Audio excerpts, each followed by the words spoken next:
You know, Lorna, it's interesting that there's been a 15-year decline in, enrollment in public schools across Canada, which may be surprising considering Canada has become very much of a secular country.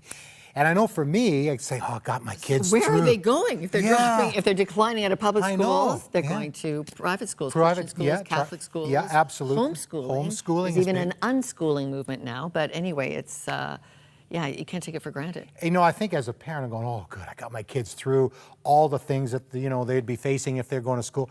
Well, now the next generation, the grandkids, and I'm going, now I'm really panicking. I'm nervous. We've got someone for you today. Oh, good. We have someone for you today. We're going to help you get ready for back to school with a stewardship mindset, the idea that actually the education system is something that we can steward for our kids. Yep. And our grandkids. And so we've got a former high school math teacher, Deani A Pelt, with us, but she has gone on to be educated herself and is now well, Deani is a senior fellow with the Barbara Mitchell Center for Improvement in Education at the Fraser Institute. Mm-hmm. She has been is a senior fellow at Cardis, the Christian think tank. And Deani, welcome. And you've done so many things. Your PhD area is all about specialty on methodology for education. You're going to sneak away and write a book, and hopefully we'll talk about that next year.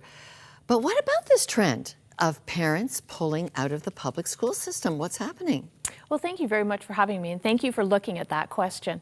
There's no doubt. We took a look at the student enrollment numbers, and right across Canada, in every single province, a declining share of the students in each province is attending a public school. And you're quite right. They are leaving for alternatives. So when we looked and compared enrollments from 2000 to 2015, there's a higher share of students that are attending non-government forms of schooling in every single province. Is it worse in some provinces than other provinces, or is it just kind of spread out right across Canada? Well, in Canada, we deliver education provincially. So we've got different policies, and in 5 of the provinces, there's funding for independent schools. So in British Columbia, in Quebec, up to 13% of all students in the province attend an independent school. 13%? Wow. Well, if your tax dollars are able to fund your education by choice like that. Exactly. Some of the provinces do support more choice outside of the government school system. Some of the provinces do have hefty amounts of choice within their public school systems. So, for example, Alberta has quite a large variety of options within their public schools. They fully fund Roman Catholic schools, but they also have a wide variety of alternative schools within their public schools. Yeah, there can be a Christian curriculum in some of the schools. I live in St. Albert, just outside of Edmonton, and many of my friends, that's where they're having their children educated because they have that, or if they're high academic standards as well. Exactly. So why is religious education so important and increasingly becoming important to parents? It's a very good question, and it's important to think about. When parents are choosing schools for their children right across Canada, it's almost counterintuitive, but they're looking more at religious options. So for example, in Ontario, our Roman Catholic schools are fully funded. Almost a third of every single student that attends school in Ontario attends a Roman Catholic school. Add to that the 6% of students that attend private schools or independent schools, half of those are also religious schools. So you're getting close to over 35, close to 40% of students in Ontario are attending a school with a religiously oriented education. And this pattern is repeated in Saskatchewan and Alberta, where there are also there's also full funding for Roman Catholic schools. 1 in 5 students there also attends a religious school. Is there pushback from the governments? Some are more committed to secularizing our culture. Are they pushing back against some of these, religious schools and choices here? So I think what we do see is we see continued opportunity for choice. There are 5 provinces that fund independent school, 3 provinces fully fund Roman Catholic schools. Of course, there are voices in our society that push back against that.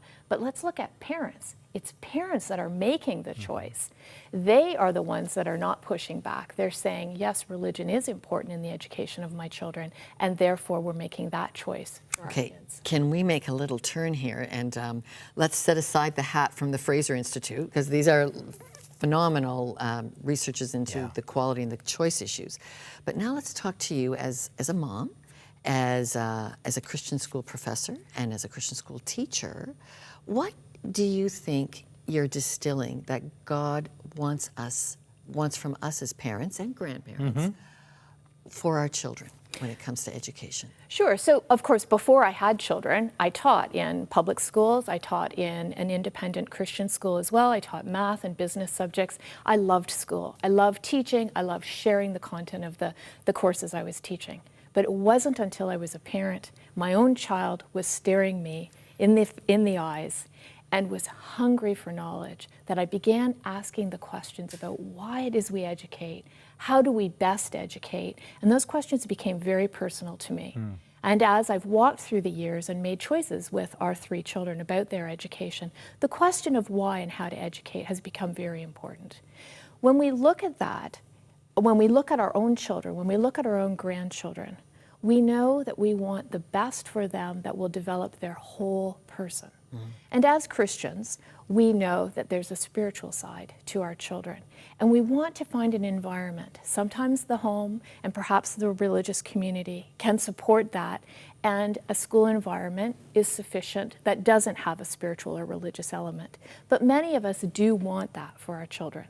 And when I am looking for an educational environment for my children, I want the whole person, the physical, the emotional, the intellectual, and the spiritual to be nourished. Yeah, it's not just the education, of course, is important. But as you know, especially in these days now with all the bullying and the things that are happening and just mixed messages, sex education starting at an early age, things like that. Let's talk about that, because not everybody can afford the option to go into a faith-based setting. How then do I, as a parent, let my little light shine and help my child let that light shine in the public system? With my values might not be what everybody else wants. I think it's a really important question, particularly in Ontario where there is no funding for any option other than a government system. And if you aren't Roman Catholic, then your faith would not be supported in a public school. So how do we support that? How do we support the spiritual flourishing of our children, of our grandchildren? The educational philosophy that I'm very interested in is an approach by Charlotte Mason. And she says to help create relationships for our children. So as parents, as grandparents, no matter where our children are being educated, we need to help our children create relationships with ideas, with their place, with people, and with God.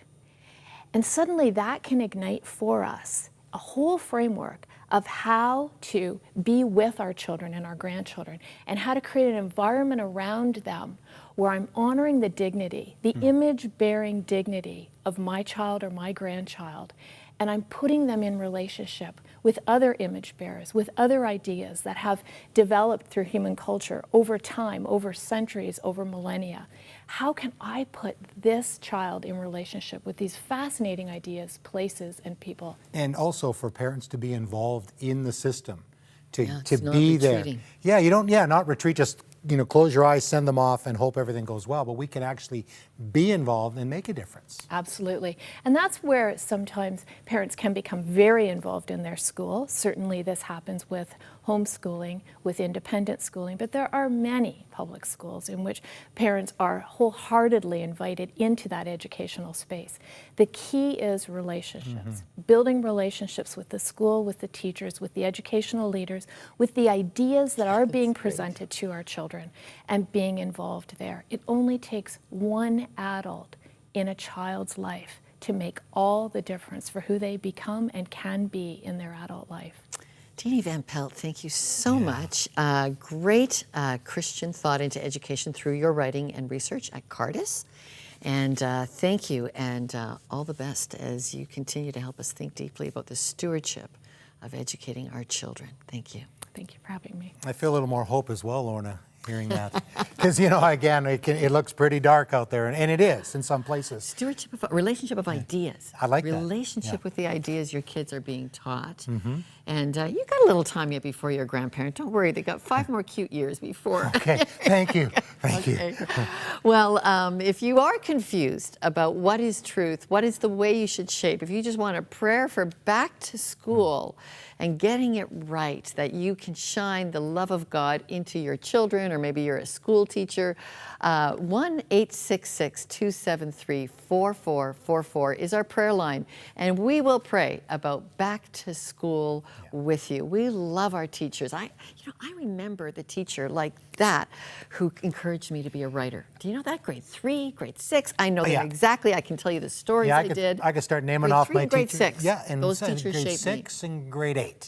And my grade 3 teacher started one of my classes with this on the chalkboard: "The earth is the Lord's and everything in it." Amen. I like it. And I still remember that. Yeah, well, teachers influence us, and I think as parents we can influence our children and our communities as well. All right, much more to come on 100 Huntley Street after this.